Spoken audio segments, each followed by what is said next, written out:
संत कृपाल सिंह जी महाराज की जय। हुजूर बाबा सावन सिंह जी महाराज की जय। संत अजायब सिंह जी के संत बानी में से सत्संग वचन। क्या हम आज़ाद हैं? दुनिया ने अपनी अपनी अक्ल के मुताबिक बहुत खोज की है। हम जानते हैं कि आज के युग में साइंस ने बहुत तरक्की कर ली है। लोग चंद्रमा तक पहुंच गए हैं। ऐसे बड़े बड़े साधन बन चुके हैं जिन्हें हम सोच भी नहीं सकते। कई घंटों का सफ़र मिनटों में तय किया जा सकता है। किस प्रकार इंसान हवा में उड़ रहा है। इतना कुछ होने पर सारी दुनिया दावा करती है कि हमने बहुत तरक्की की है। हर नेता इस बात पर जोर देता है कि हम आज़ाद हैं। आप आज़ाद हैं। आप विचार करके देखो कि इतनी तरक्की होने के बावजूद इंसान सहमा सा नज़र आ रहा है, खुश नज़र नहीं आ रहा। सबका दिल सहमा सा मालूम पड़ रहा है। नेता लोग यह भाषण देते हैं कि हम आज़ाद हैं, लेकिन वह यह नहीं जानते कि आज़ादी किसको कहा जाता है। जब तक हम मन इंद्रियों के गुलाम हैं, क्या हमें सुख है, चैन है, आज़ादी है? काम की ओर देखो, किस तरह इंसान को परेशान करता है। किस तरह यह जानवर की तरह इंसान से काम लेता है। कई किस्म की गंदी बीमारियां लगा देता है।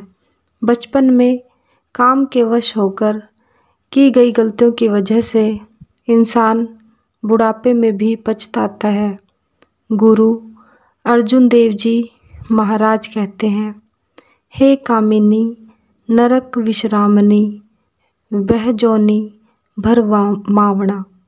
आप कहते हैं कि काम भोग कर नरकों की आग में जलते हैं। एक और जगह गुरु साहिब लिखते हैं, निमक स्वाद कारणे कोटि दिनस दुख पावे घड़ी मोहित रंग माने रलियां बहुर बहुर पछतावे। एक थोड़े से ऐशो आराम के लिए, थोड़ी सी खुशी के लिए, एक सेकंड की खुशी के लिए कहते हैं करोड़ दिन का दुख खरीदता है। करोड़ दिन का हिसाब लगाकर देख लो, 33,000 साल बनते हैं। क्या फिर भी इंसान सुखी है, खुश है, आज़ाद है? इसी तरह आप क्रोध की हालत ले लो। क्या क्रोध से इंसान आज़ाद है? अगर क्रोधी इंसान डॉक्टर से सलाह मशवरा करे तो उसे पता लगेगा कि क्रोध का खून पर कितना असर पड़ता है। क्रोध खून को जला देता है, माथे की जोत बुझ जाती है, ख्याल फैल जाता है। क्रोधी इंसान परमात्मा की भक्ति नहीं कर सकता, सही फैसला भी नहीं कर सकता। वह खुद भी परेशान रहता है और जिस परिवार में वह रहता है उसे भी परेशानी में डाले रखता है। यह भी एक तत्काल का पागलपन होता है। इसी तरह आप लोभ के बारे में विचार करके देखो। क्या लोभ के वश में होकर इंसान आज़ाद है? किस तरह लोभ के वश होकर हम अच्छी से अच्छी कुर्बानी करते हैं, बड़े से बड़ा असूल कुर्बान कर देते हैं। किस किस तरह की ठगी बेईमानी कर जाते हैं, सिर्फ अपना मतलब पूरा करने के लिए। वह धन दौलत इकट्ठा करके अच्छी जायदाद बना जाते हैं या ऐसो इशरत कर जाते हैं। यह सामान हमारे रहते ही नाश हो जाएगा या औलाद उसे बर्बाद कर देगी। इसी तरह ऐशो इशरत हमारे साथ नहीं जाएगी। मालूम नहीं उस सुख के पीछे कितना दुख छिपा हुआ होता है। महात्मा प्यार से समझाते हैं कि लोभ के वश हुआ इंसान पागलों की तरह दुनिया में फिर रहा है। किसी जगह इसे शांति नहीं मिलती। कबीर साहिब कहते हैं, ना कामी भक्ति कर सकता है, ना क्रोधी और ना ही लालची इंसान भक्ति कर सकता है, क्योंकि लालच बड़े चरित्र दिखाता है, कभी हुकूमत के सपने दिखाता है, कभी धन दौलत के सपने दिखाता है, आखिर में इंसान को अज्ञानता के अंधेरे में फेंक देता है। आज तक किसी की तृष्णा पूरी नहीं हुई। अगर हम 2-4 इच्छाएं पूरी कर लेते हैं तो हमारा मन हमारे अंदर 10-20 इच्छाएं और पैदा कर देता है।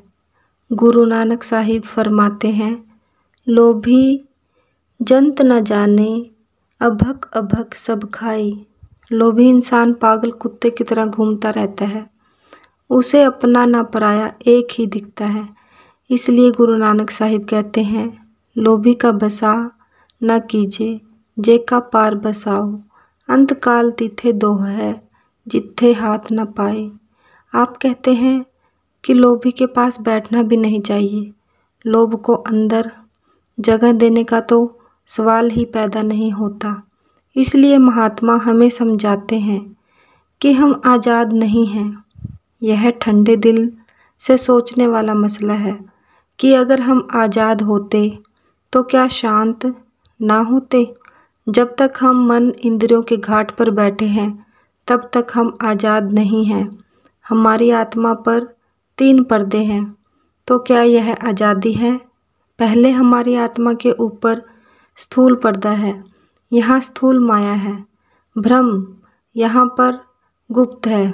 जब हम सूक्ष्म देश में जाते हैं वहाँ सूक्ष्म पर्दा उतर जाता है, वहाँ पर माया और भ्रम बराबर बराबर हैं, लेकिन वहाँ भी हम आज़ाद नहीं हैं। जब हम कारण देश में जाते हैं तो वहाँ भ्रम प्रकट और माया गुप्त है, मगर नाम मात्र वहाँ भी है।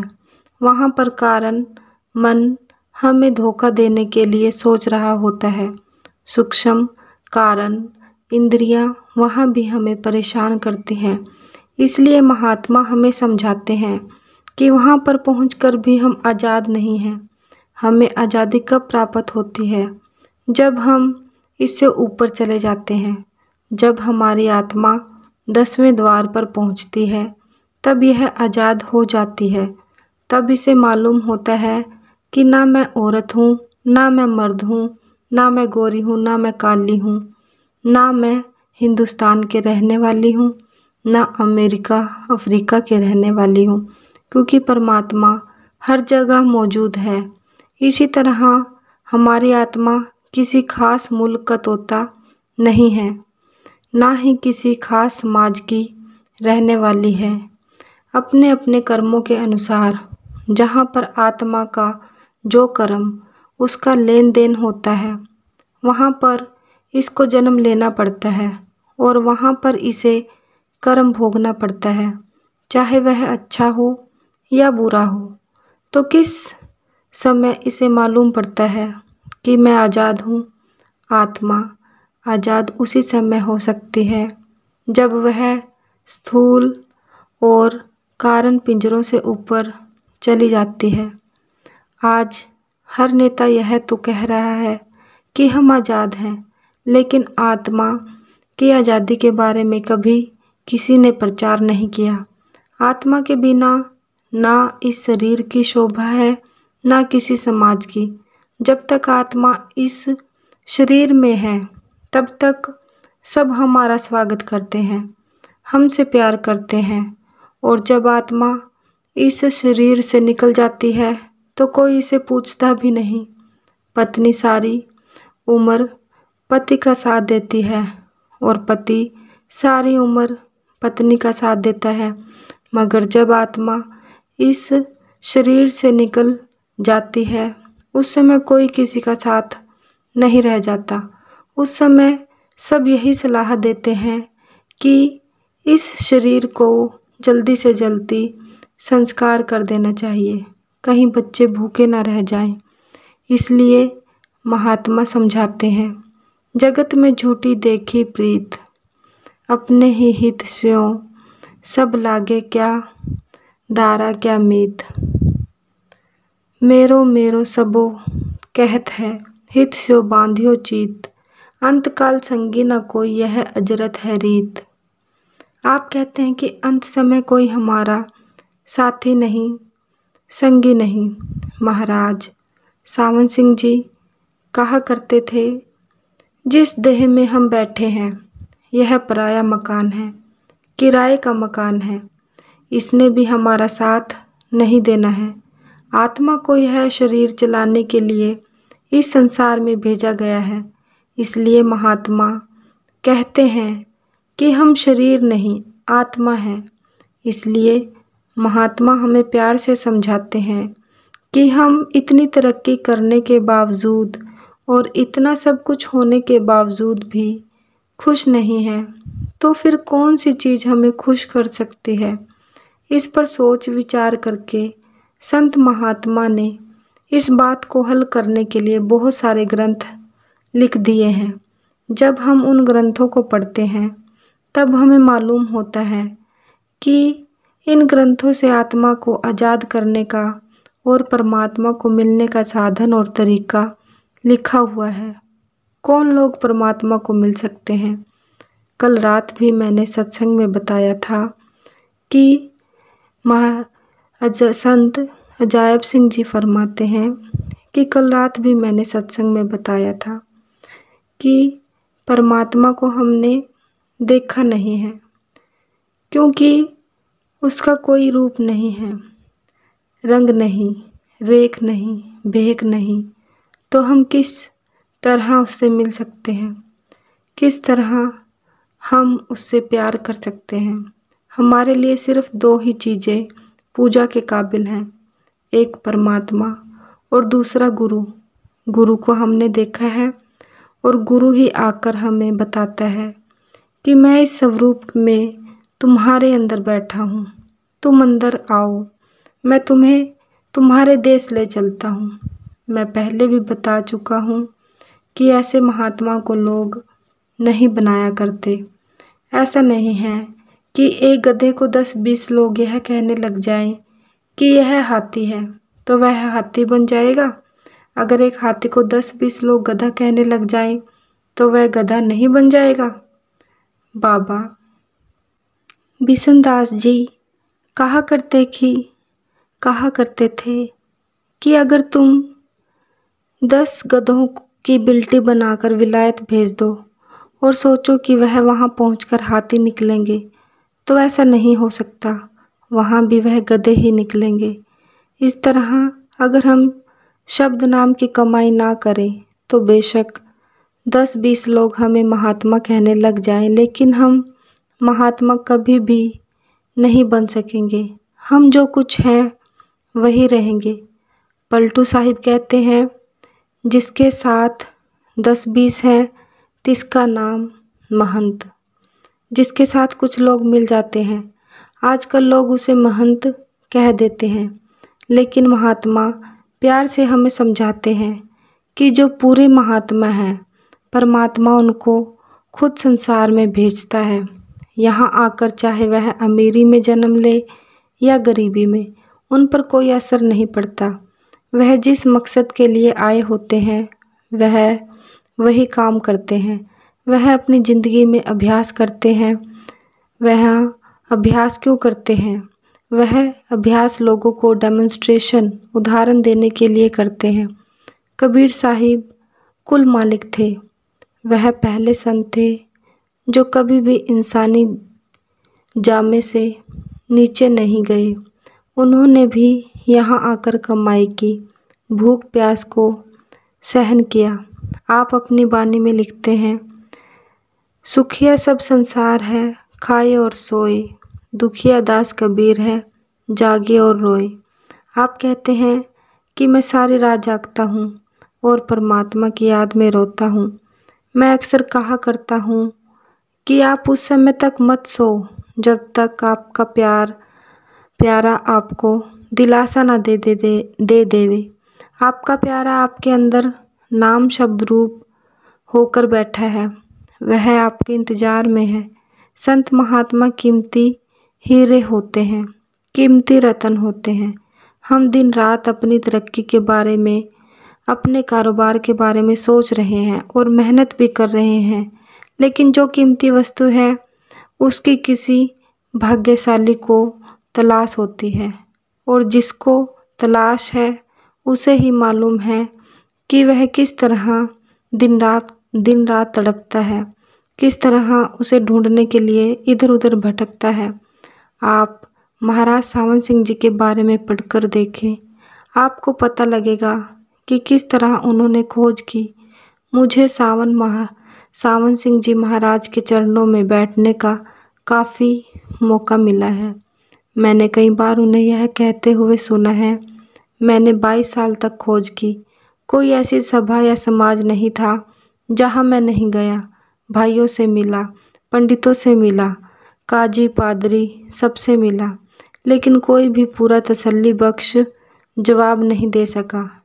लेकिन जब उस रतन हीरे बाबा जैमल सिंह जी के पास पहुँचे, तब 22 साल के जो भी शक शकूक थे वह एक एक करके रफू हो गए। लेकिन नाम लेकर उन्होंने हमारी तरह रख नहीं दिया था, बल्कि उसको जपा था।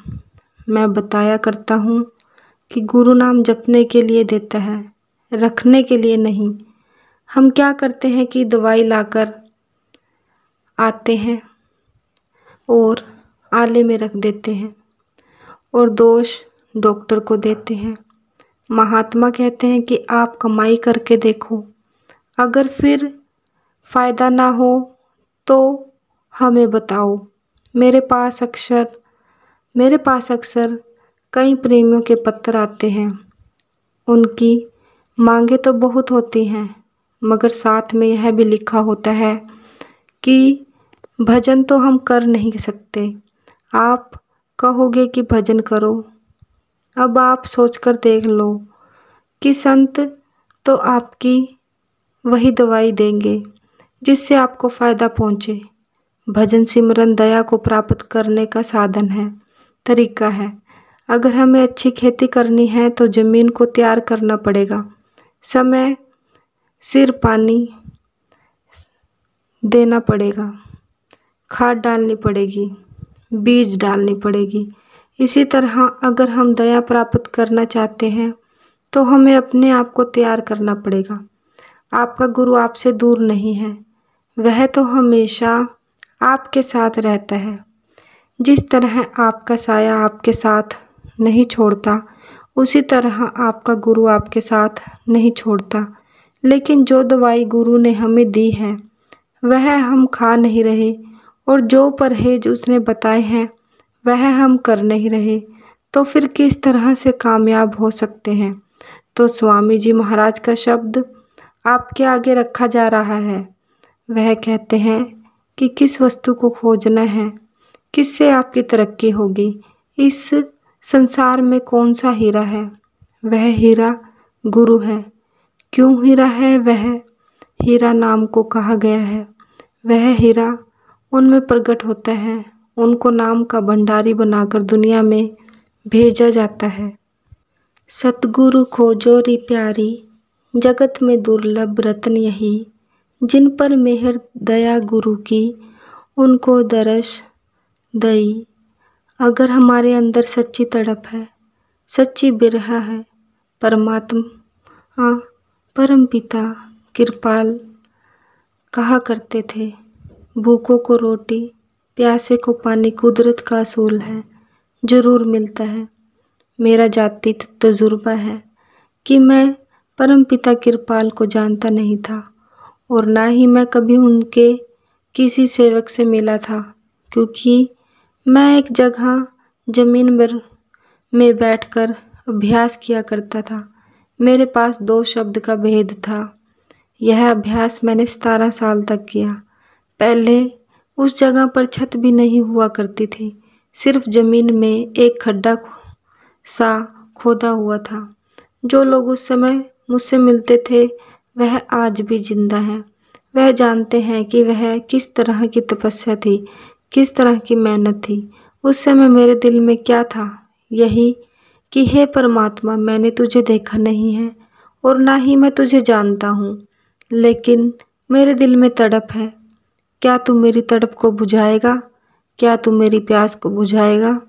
बहुत से लोग जो मुझे पहले से जानते थे और यह जानते थे कि मैं पंजाब के अपने ऐशो इशरत वाले घर को छोड़कर यहाँ रहता हूँ, वह हैरान होते थे कि मैं किस तरह से इस रेगिस्तान में बैठा हुआ हूँ।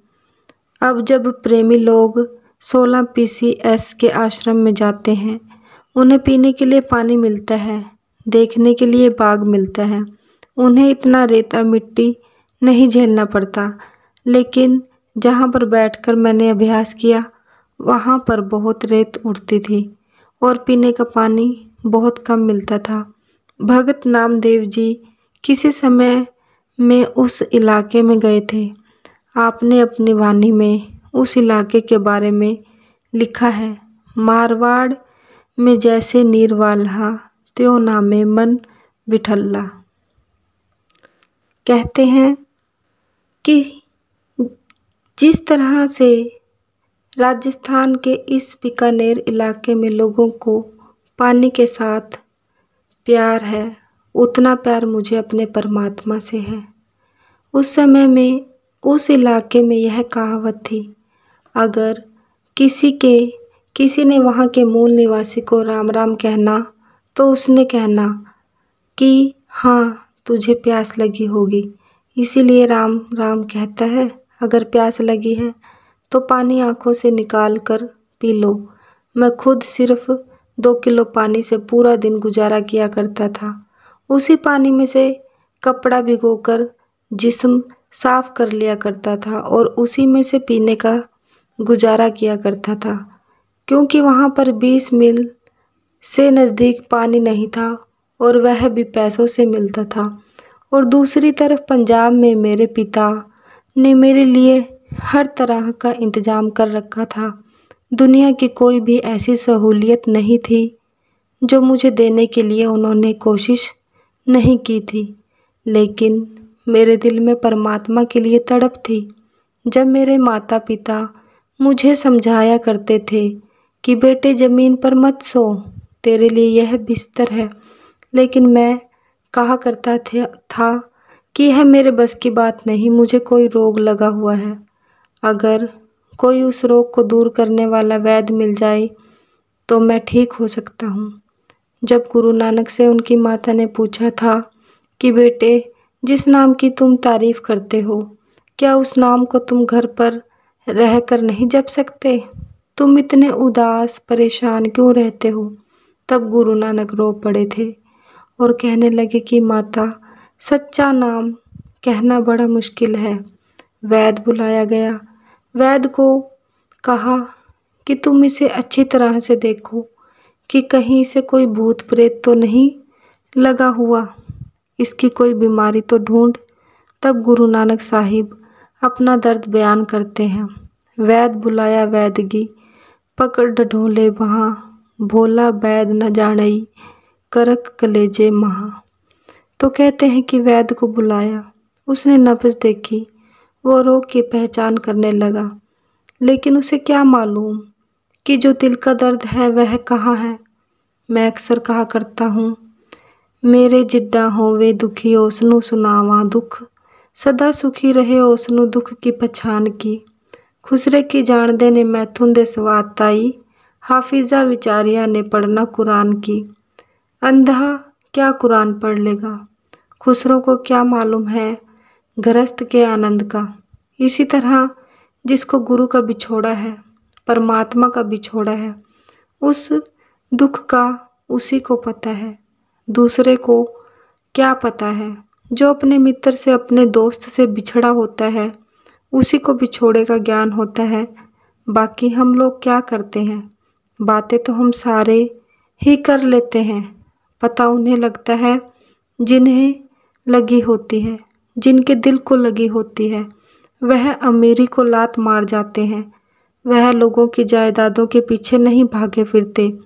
इसलिए महात्मा प्यार से हमें समझाते हैं कि हम खुद तो 2 पैसे की कुर्बानी करने को तैयार नहीं हैं, लेकिन और लोगों को उपदेश करते हैं कि कुर्बानी करो, कामयाब हो जाओगे। खुद कुर्बानी कर नहीं सकते और लोगों को समझाते हैं। महाराज सावंत सिंह जी कहा करते थे, कैसे साहे जब हम ना ब्याहे। खुद तो शादी करवाई नहीं और लोगों की शादी के गीत गाने का से क्या फ़ायदा हो सकता है। लोगों की कमाई का जिक्र तो हम करते हैं, लेकिन खुद वो कमाई कभी की नहीं। सोच कर देख लो कि हम कैसे कामयाब हो सकते हैं, क्योंकि पहलवान ही पहलवानी सिखा सकता है। जिसने खुद कभी कुश्ती नहीं लड़ी, वह किस तरह दूसरों को कुश्ती सिखा सकता है। महात्मा के समझाने का मतलब यह है कि जब हम बहादुर बनकर मन के साथ मुकाबला करेंगे, तब ही हम कामयाब हो सकते हैं। सिर्फ बातें करने से कामयाबी नहीं मिल जाती। तो जब उसने फरियाद सुनी, उसके दिल में दया आई, क्योंकि परमपिता कृपाल दया का सागर था। इसलिए वह खुद ही दया करके राजस्थान पहुंचा और मुझ पर दया की। मुझे पहले कोई भी नहीं जानता था, क्योंकि मैं तो ज़मीन के अंदर बैठा था, तो मुझे किसने जानना था। यहाँ दिल्ली या बाहर के मुल्कों से मुझे कौन जानता था। लेकिन महात्मा कबीर साहिब कहते हैं, भक्ति करे पाताल में, प्रगट होए आकाश। आप ज़मीन में पाताल में बैठकर भक्ति करो, आपकी खुशबू दुनिया में निकल जाएगी। तो उस दया के समुंदर परम पिता कृपाल को दया आई। वह खुद राजस्थान पहुंचा। मैंने उनसे कहा कि मेरा दिल और दिमाग खाली है, मुझे नहीं पता कि मैं आपसे कोई सवाल पूछूं या नहीं। तब वह कहने लगे कि दुनिया मेरे पास बहुत है, मैं दिल दिमाग खाली देखकर ही तेरे पास आया हूँ, क्योंकि जो जगह खाली है वहाँ मैं बैठने की सोच रहा हूँ। गुरु को भी शिष्य बहुत भागों से मिलता है। जिस तरह हम यह कहते हैं कि गुरु भागों से मिलता है, उसी तरह पूरा शिष्य भी भागों से मिलता है। वह शिष्य नहीं जिसने नाम तो ले लिया, वह शिष्य नहीं जिसने नाम तो ले लिया, मगर काम क्रोध का दोस्त बना रहा। वह बेटा किस तरह काबिल बन सकता है जो अपने माता पिता पर बोझ बनकर बैठ जाए। इसी तरह जो शिष्य गुरु पर बोझ बनकर बैठ जाए, वो किस तरह शिष्य कहलवा सकता है। शिष्य वही कहलवा सकता है जो गुरु के मिशन में उसकी मदद करे। गुरु के मिशन में कौन मदद करता है? जो दिन रात भजन अभ्यास करता है, काम क्रोध लोभ मोह अहंकार से किनारा करके अपने आप को खालिस व पवित्र कर लेता है, वही गुरु के मिशन में मदद कर सकता है। जिसके ऊपर वह दया करता है, उसकी पुकार सुन लेता है और बिना बुलाए भी आ जाता है। उसे बुलाने की ज़रूरत नहीं है, उसे सिर्फ सफाई की ज़रूरत है, वह अपने आप ही पहुंच जाता है। सोने दे दर्शन दी खातिर लखा लोग फकीर भये। कहते हैं कि वह सुंदर सोहने गुरु के दर्शनों के लिए लाखों लोग फकीर हो जाते हैं। घर परिवार छोड़कर जंगलों में जाकर रहना शुरू कर देते हैं, सूख कर कांटा बन जाते हैं, लेकिन फिर भी वह सोहना दर्शन नहीं देता। आखिर निराश होकर और थक कर वो फिर दुनिया में आ जाते हैं। क्यों थक जाते हैं, फिर दुनिया में क्यों आ जाते हैं? यह सोच विचार करने का मसला है, क्योंकि जब घर से चलते हैं उस समय दिल में शाख होता है, बिरह होती है और तड़प होती है। क्योंकि माफ़ करना क्योंकि जब घर से चलते हैं उस समय दिल में शौक होता है, बिरह होती है, तड़प होती है। आगे जाकर फिर दुनिया का सामना करना पड़ता है। घर में एक बीवी का पका खाना पसंद नहीं आता था। आगे फिर कई लाखों बीवियों के सामने हाथ फैलाना पड़ता है। घर में जायदादों के झगड़े होते हैं, वहाँ पर गद्दियों के झगड़े होते हैं।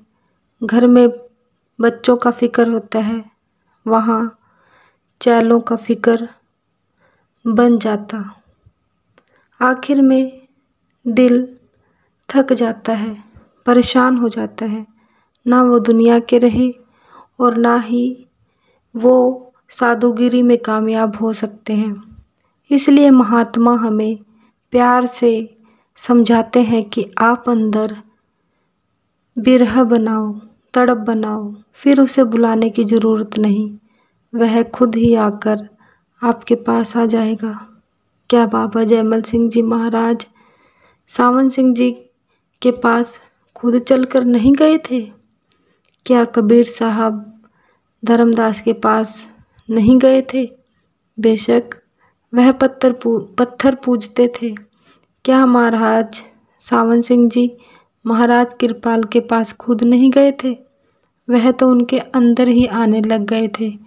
इसी तरह इस गरीब अजायब से शारीरिक रूप से मिलने के 1 साल पहले ही हुजूर कृपाल स्वामी जी महाराज के रूप में आया करते थे।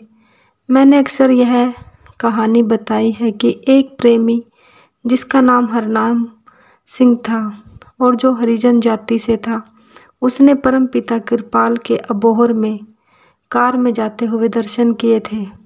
वह इतने में उसके दिमाग में महाराज जी की शक्ल बैठ गई। आकर उसने मुझे बताया कि आज मैंने एक परमात्मा जैसा आदमी देखा है। मैं उसे आदमी नहीं कह सकता, वह स्वरूप मेरी आँखों के आगे घूम रहा है।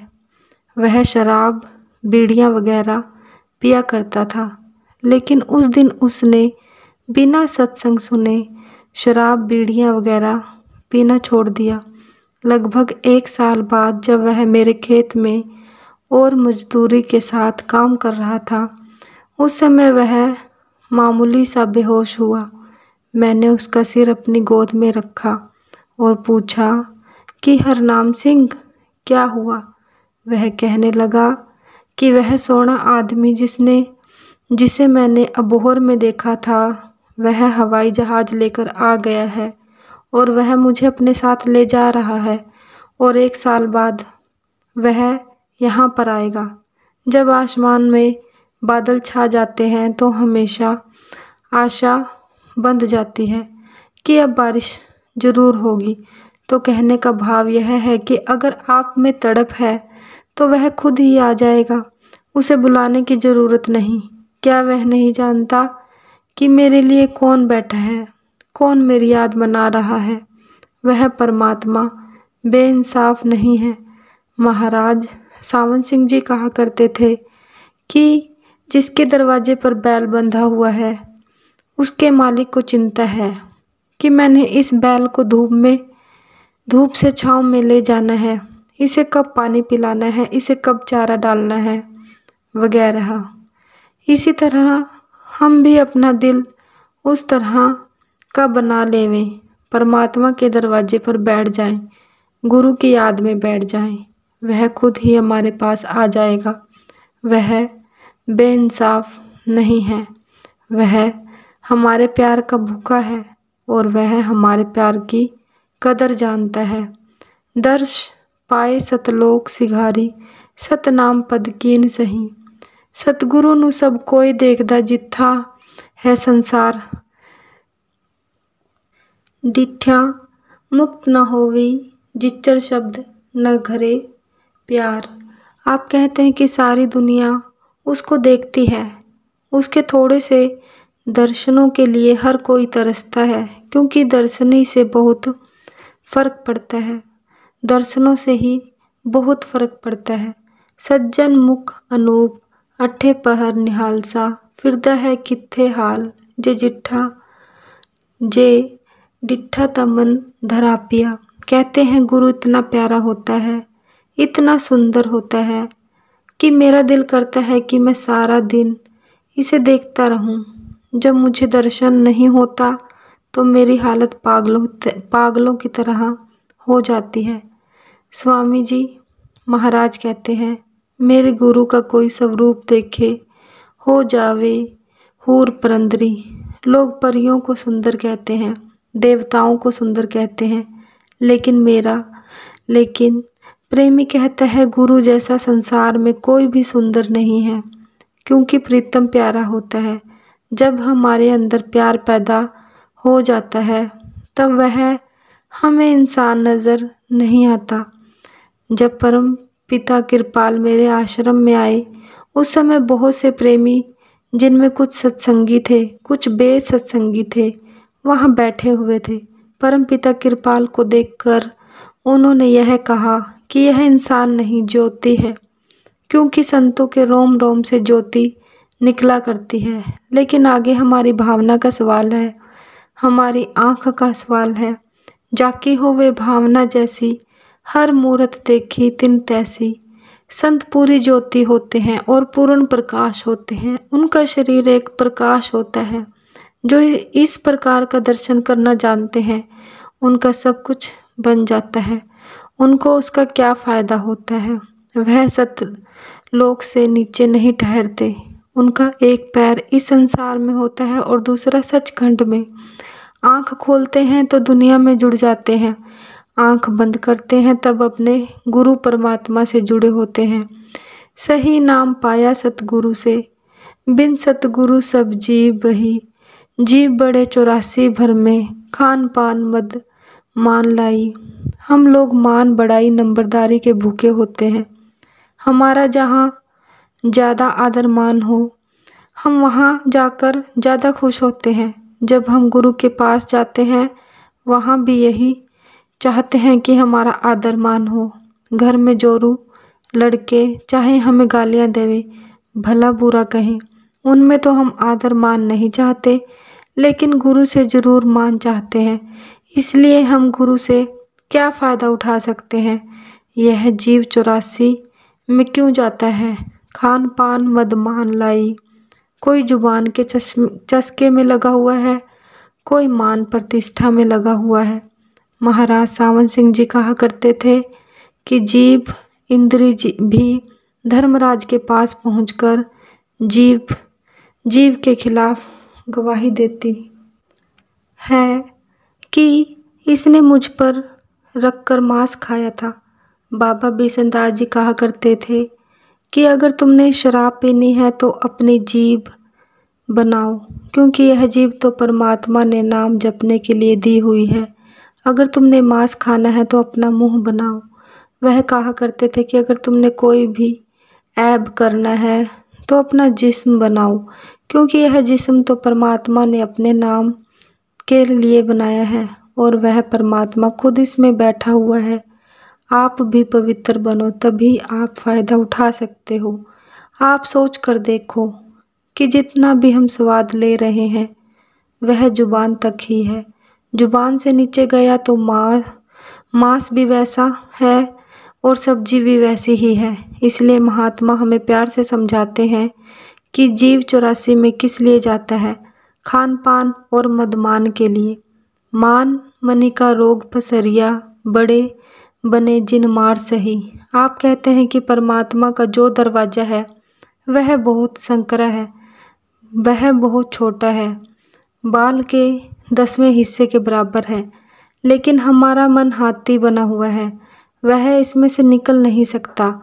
अगर सतगुरु दया करके हमें काम सौंपता है कि तुम सिमरन करो, तो हम क्या करते हैं कि भजन सिमरन ही छोड़ जाते हैं।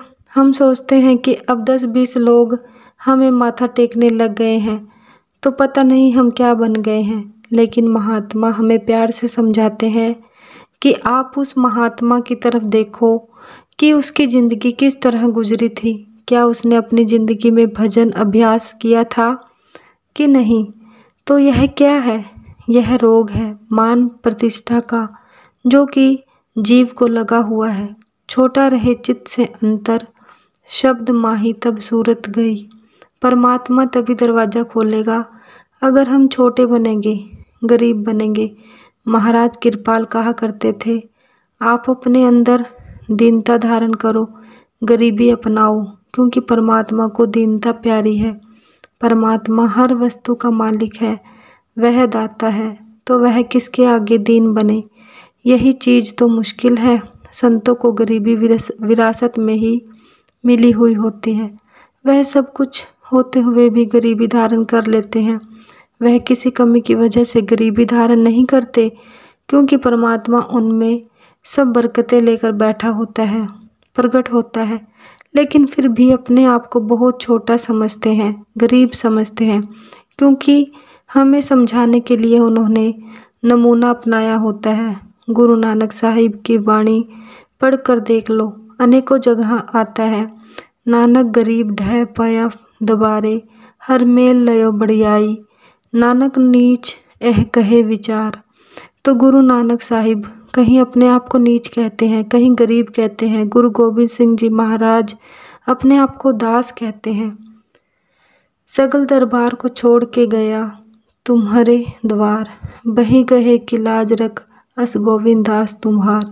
वह कहते हैं कि हे गुरुदेव, तुम मेरी बाह पकड़े कि लाज रख, मैं तेरा दास हूँ, तेरे दरवाजे पर आया हूँ। इसलिए जब तक हम मैं मेरी में फंसे हुए हैं, गुरु कहाँ पर आकर बैठेगा। जब हमें गुरु के बारे में पता लग जाए कि वह कुल मालिक, सब बरकतों का दाता है, तो किस जीव की है ताकत कि वह उसके सामने पर मार सके। स्वामी जी महाराज की वाणी पढ़ के देख लो। वह कहते हैं, गुरु मैं गुनहगार अति भारी। हे गुरु, मैं गुनहगार हूँ और बहुत बारी गुनाहों का खजाना लिए फिर रहा हूँ। अगर कोई सेवक पवित्र बनता है और सचखंड पहुँचता है तो इससे भी गुरु की बड़ियाई होती है। और जो सचखंड पहुँच जाता है वह कभी यह नहीं कहता कि मैं सच्चा गुरु हूँ। मैंने अक्सर यही कहा है कि मैं गुरु बनकर आपके पास नहीं आया, मैं तो वह प्यार आप में बांटने के लिए आया हूँ जो मुझे परमपिता कृपाल से मिला है, क्योंकि वह प्यार का समुंदर था। मैं प्यार का पुजारी था, मुझे विरासत में प्यार ही मिला है और मैं वही प्यार आप में बांटने के लिए आया हूँ। एक बार मैंने गुरुदेव कृपाल को सच्चे पातशाह कहा था। वह कहने लगे, नहीं ऐसे मत कहो, क्योंकि सच्चे पातशाह तो मेरा सावन था। तब मैंने उन्हें कहा कि फिर मैं आपको सोहना कह लिया करूँगा, क्योंकि मस्ताना जी भी महाराज सावन सिंह जी को सोहना कहा करते थे। इसलिए उन्होंने कहा कि ठीक है, प्यार से ऐसा कोई लफ्ज़ इस्तेमाल कर सकते हो, लेकिन सच्चा पातशाह तो सावन ही था। मैं जब पश्चिम में पहली बार गया तो मैंने कहा कि कोई भी मुझे महाराज ना कहे। मेरे आश्रम में कोई भी मुझे महाराज नहीं कह सकता। मैं कहता हूँ कि महाराज कृपाल ही था, सिर्फ उन्हें ही महाराज की पदवी प्राप्त थी। मैं तो उनका एक अदना सा सेवक हूँ, छोटा सा जीव हूँ, और हो सकता है कि उनके और कई नाम लेवा मुझसे भी कहीं ज़्यादा अच्छे हों। जब हम अंदर जाएं तभी हमें पता लगता है कि गुरु किन बरकतों का मालिक है। तो फिर उसके आगे किसकी ताकत है कि अपने आप को सच्चे पातशाह कहा सके। मौजूदा सरकार या महाराज कहा सके। गुरु क्या चीज़ है, किस ताकत का मालिक है, यह हम तभी जान सकते हैं जब हम अंदर जाएं। जो भी अंदर गए हैं वह अपने गुरु के आगे गुनहगार बनकर खड़े हो जाते हैं। शब्द बिना सारा जग अंधा, बिन सतगुरु सब धर्म वही, शब्द भेद और शब्द कमाई, जिन जिन की नहीं सार लई। आप कहते हैं कि यहाँ पर असूल का सवाल है, कोई औरत मर्द का सवाल नहीं है। जो भी कमाई करे, चाहे औरत कमाई करे चाहे मर्द कमाई करे, परमात्मा के द्वार पर पहुंच सकता है, कामयाब हो सकता है। मैं अक्सर सत्संग में बताया करता हूँ कि लिंग भेद 10वें द्वार से नीचे ही मौजूद है।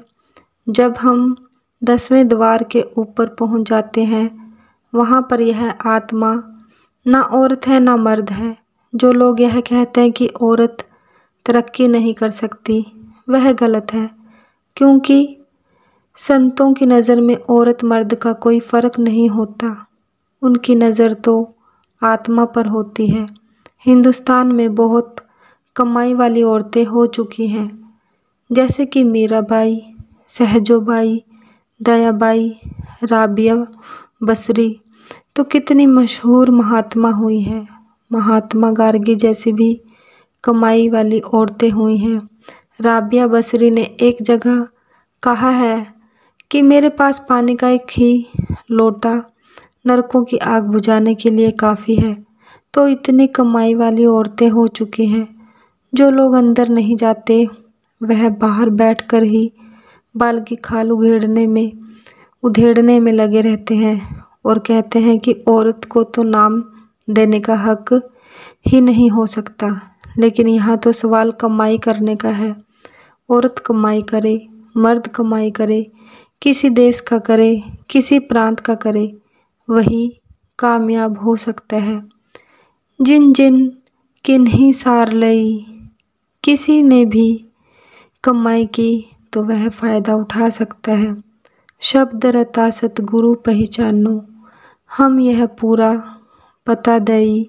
खोलो आँख निकट हो देखा, अब क्या खोलूं खोल कहीं। आगे भाग तुम्हारा प्यारी, नहीं परखो तो जून रही। कहना था सोई कह डाला, राधा स्वामी खूब कही। संत अजायब सिंह जी की जय। परम संत कृपाल सिंह जी महाराज की जय। हुजूर बाबा सावन सिंह जी महाराज की जय। राधा स्वामी जी।